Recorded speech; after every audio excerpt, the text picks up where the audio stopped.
Hey guys, Abby here. Today I am bringing you a update from Pam and Bruce. I know I promised this to you a while ago, um, probably when we were in our Viewer's Choice series, actually, I think. But anyway, yeah, today we have an update for you. So, without further ado, here we go. Abby, the twins are doing great. Yesterday, Ruth tried to pull herself up on the coffee table and stand up. Victoria will not be far behind. They will both soon be walking. They have been on solid foods for the last 3 months now, and I plan to stop breastfeeding at the end of the year. That's great. I love their first. That's awesome. Watching all that. I miss those years for like a minute. Anyway, Nurse Rachel has given me just enough hours in the operating room to keep my credentials current. I would not want them to lapse and have to go back to school. You remember Bruce's boss, Miss Margo. She has found us a live-in nanny, or as she calls her, an au pair. This young lady is about 20 and has trained for this type of work.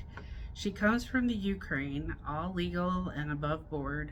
She speaks good English, and this will allow Bruce and I to sleep through the night. Oh, that is amazing. More about Miss Margo later. Bruce has been wearing a jockstrap for about the last 4 months. We get them custom made. He needs more support for his chastity device than regular underwear can give. These jock straps have a larger than normal pouch to accommodate men like Bruce, and because of the way a jock strap is made, it keeps his testicles cooler. I like them because his backside is exposed. He has 4 jock straps, 3 white and 1 all black for when he wears his leather chaps. Love the chaps. Anyway, I am not sure, Abby, if you are familiar with jock straps, but there is a web strap that goes across his backside from hip to hip, perfect to get a good grip on. I'm not all that versed in jock straps. This company will even embroider anything I want on this strap. Bruce had to stop going to the local gym.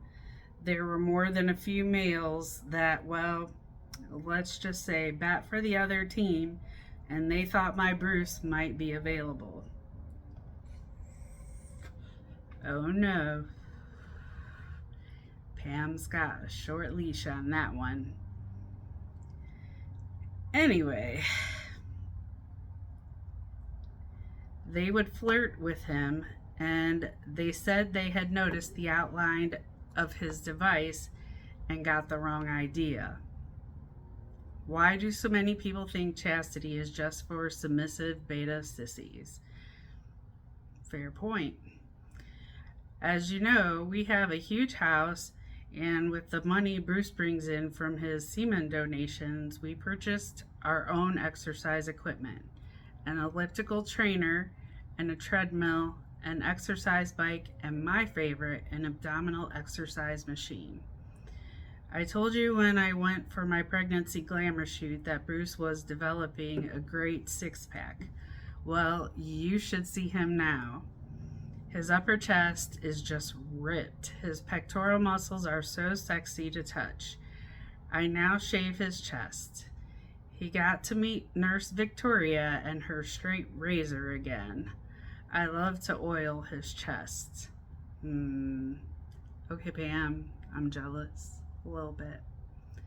Anyway, I can't say much. Hubby works out a lot, and for me, it's arms. I love arms. Well defined arms that I can just grab onto and just, oh. Anyway, sorry guys. Had to throw that out there. Got a little excited for a minute. Um, that may have been why the guys at the gym got the wrong idea about my Bruce.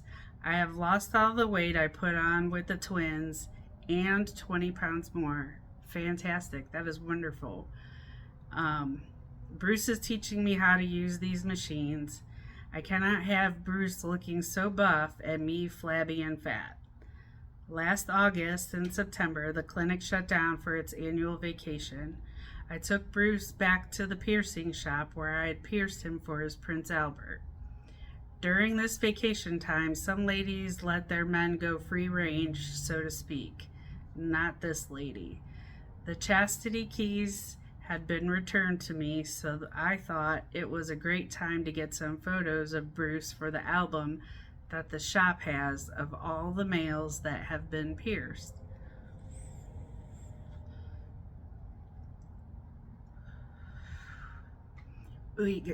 Excuse me. We got to the shop, went into the back office. I took Bruce out of his device while Miss Elizabeth set up the camera. Abby, as you know, Bruce wears a Chastity device that incorporates a Prince Albert hook through the head of his penis. This design is the most escape-proof of all the Chastity designs. As such, he cannot wear a PA ring and the Chastity device at the same time. After I took the Chastity device off, I inserted his original 8-gauge PA ring into him, Prince Albert ring. Miss Elizabeth commented that I had Bruce circumcised since she last had him in her chair. Yes, I said it was a good idea to circumcise him. Bruce has told me he often remembers back to the day he was pierced and is reminded of that special day anytime he sees a lady with a long curly ash on her cigarette.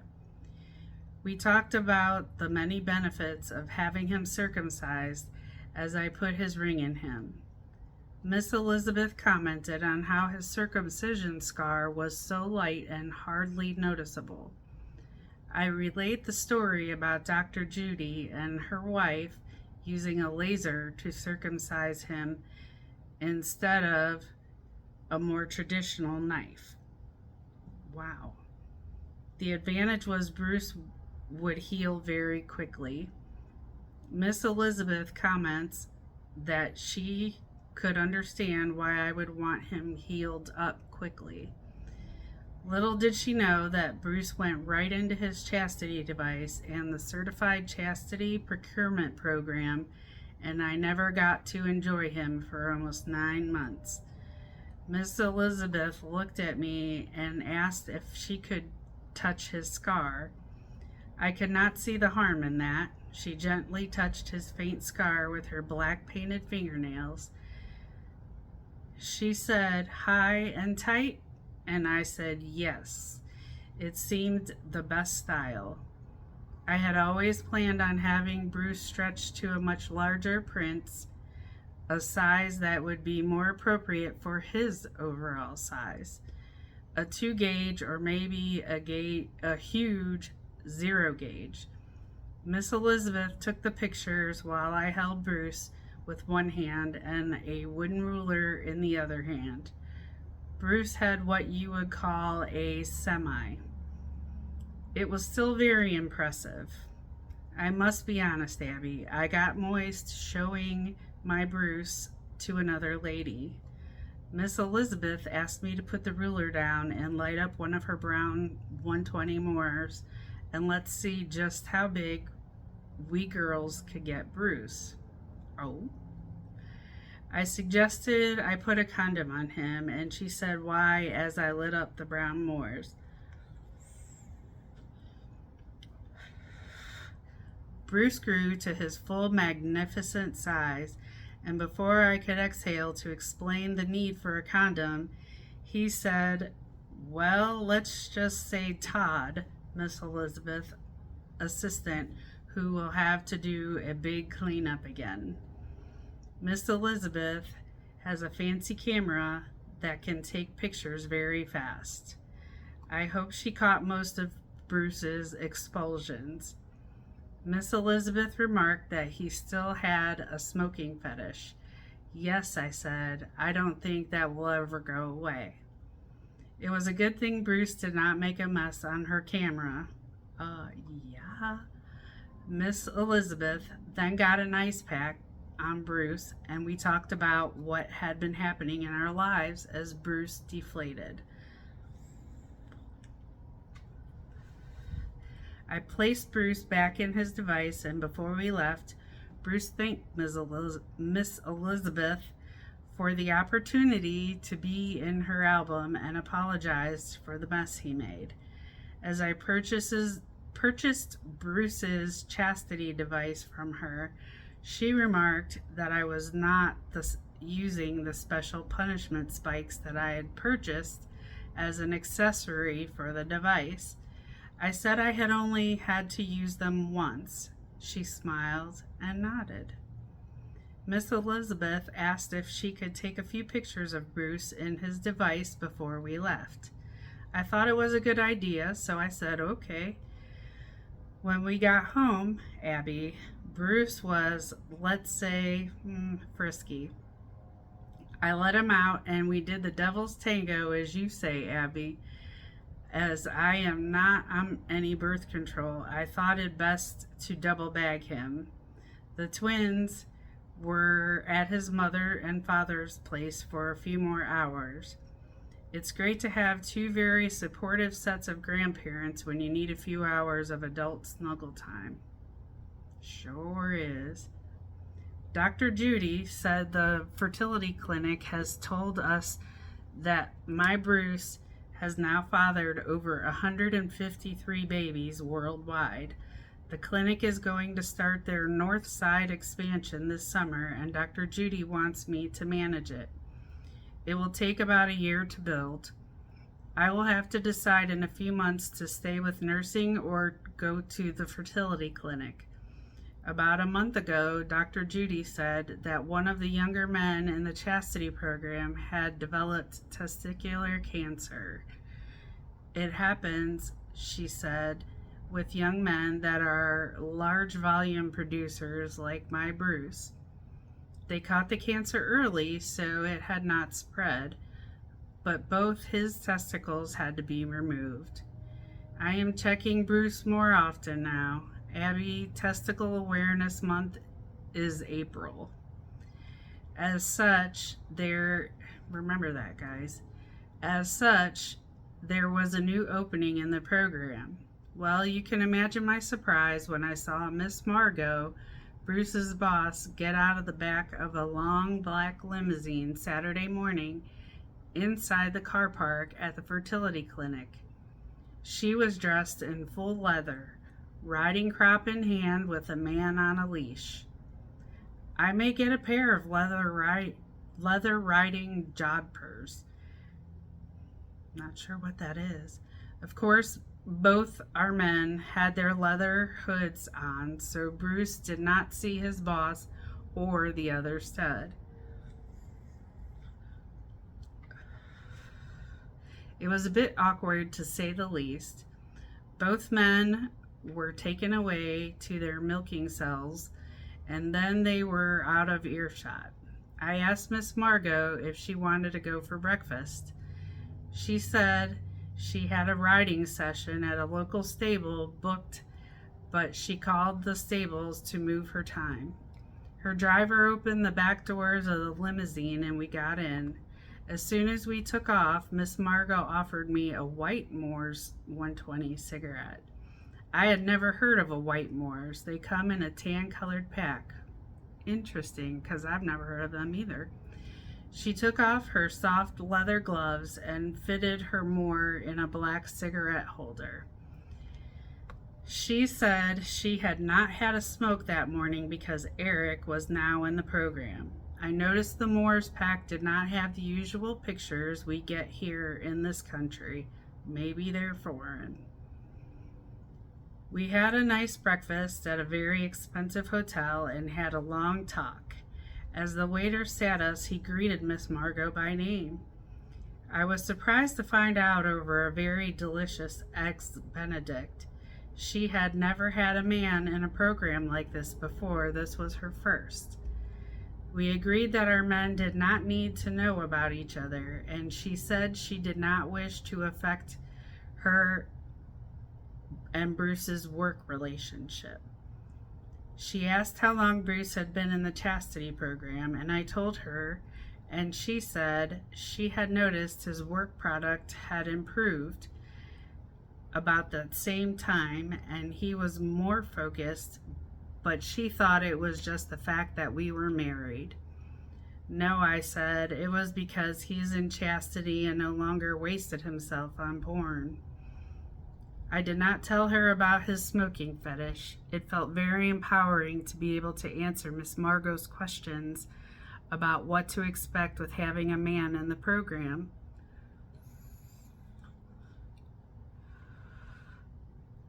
I explained how her man toy would be very tired on Sunday morning when she picked him up and how he would most likely sleep all day. We talked about the side effects of the supplement package the clinic has given to the men to keep their production numbers up. I said that I had noticed Bruce got a bit unruly and aggressive after the first week. I think it must be some type of testosterone supplement that the clinic provides.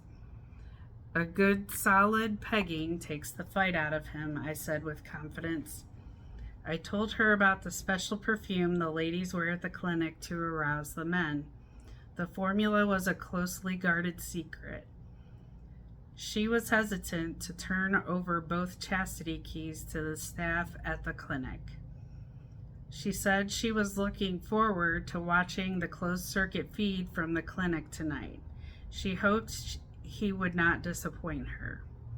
I got the feeling that disappointing Miss Margo would not be pleasant. I almost asked her what she would do with all the extra money she would get. I stopped myself. Any lady with her own limousine, driver, and a horse at a riding stable does not need any extra money. I talked about how I had missed riding the wild pony when Bruce was in the program. The Sibian is good, but not the same. Lucky for her, she said she has 2 other males at home in her stable. The other 2 males, Abby, are both what you call BBC. I commented that I had never heard of a BBC in chastity, let alone ever see one. She reminded me that her offer of dinner and cigars was still open. After breakfast, her driver took me back to my car at the clinic, while Miss Margo did some shopping at some very exclusive stores downtown before the trip to the riding stables. I think during Bruce's next sleepover, I will take Miss Margo up on her dinner invitation. I wonder if they are as hard-bodied as my Bruce. I met up with Grace, Bruce's office assistant, at a company party last month. She is doing well and has switched to the Brownmore 120 cigarettes from the Virginia Slim 120s. She is dating a much younger vice president. She wondered if she could be both a cougar and a gilf at the same time. I smiled, said yes, and I would have the cougar and her cub over for a barbecue this summer. We would enjoy some cigars on our deck. Pam. Awesome. Thank you so much for sending that in, Pam. I am glad that the girls are doing good. The twins are doing wonderfully, it sounds. Gaining and growing just like they should. Totally adorable, I'm sure. As far as finding a new au pair friend, yeah, that's awesome. As far as the BBC and Chastity, I've not ever seen that either, I will say.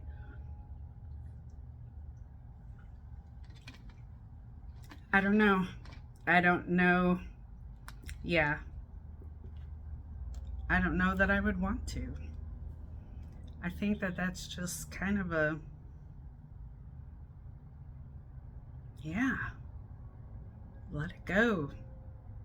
Better than a Sibian. Yeah. So that is all I have for you guys today. I hope you enjoyed the update from Pam and Bruce. And until next time, everybody, of course, love hugs and smoky kisses. Bye.